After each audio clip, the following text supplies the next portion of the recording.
દેશના પૂર્વ વડાપ્રધાન સ્વર્ગીય રાજીવજી ગાંધીની આજે પુણ્યતિથિ અને પુણ્યતિથિ નિમિત્તે વડોદરા શહેર કોંગ્રેસ કાર્યાલય ખાતે પુષ્પાંજલિ અર્પણ કરીને એમને સતત નમન કર્યા છે અને સાથે સાથે બ્લડ ડોનેશન કેમ્પનું પણ આયોજન કર્યું છે. ખાસ કરીને રાજીવજી ગાંધીની જો વાત કરીએ તો ટૂંકા સમય માટે વડાપ્રધાન રહ્યા, પરંતુ એમના દ્વારા જે કરેલા કાર્યો એનો લાભ આજે પણ આ દેશની પ્રજા લે છે અને દુનિયામાં પણ આજે રાજીવજી ગાંધીને લોકો યાદ કરે છે. 18 વર્ષનો મતનો અધિકાર એ રાજીવજી ગાંધીની દેન છે. સોશિયલ મીડિયાની જે આ ક્રાંતિ, જેને કહેવાય કે કોમ્પ્યુટર યુગના જનક, એ સમયે સામ પિત્રોડાના માધ્યમથી ઇન્ટરનેટની ક્રાંતિ લાવ્યા. એ ટાઈમમાં જે વિરોધ પક્ષ હતો એ લોકો તો આંદોલન કરીને આખી રેલી કાઢી હતી કે એક કોમ્પ્યુટર આવશે તો હજારો લોકોને બેરોજગાર કરશે.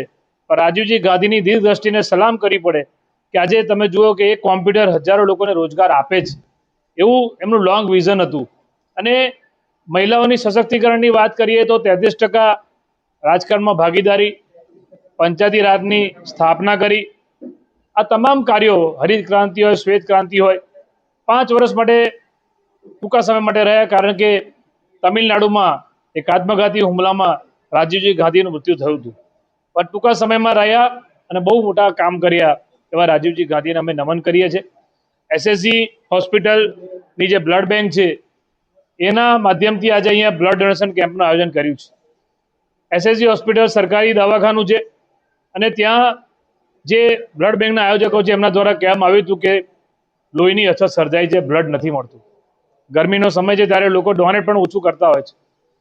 અને એસએસજી બ્લડ બેંક 24 કલાક કાર્યરત હોય છે. જો આપણે એમાં બ્લડ આપીએ તો ગરીબોને, મધ્યમના લોકો જે સારવાર લેવા આવે છે એમને એ લોહી ત્યાં મળી શકે.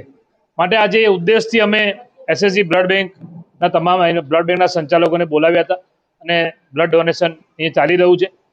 અને માત્ર આજનો દિવસ નહીં, પણ ડાયરેક્ટ અમારા કોંગ્રેસના આગેવાનો, કાર્યકર્તાઓને પણ અમે બધાને કીધું છે કે ભાઈ આપણે બધાએ બ્લડ ડોનેટ કરવા એસએસજી બ્લડ બેંકમાં ત્યાં જવું જોઈએ.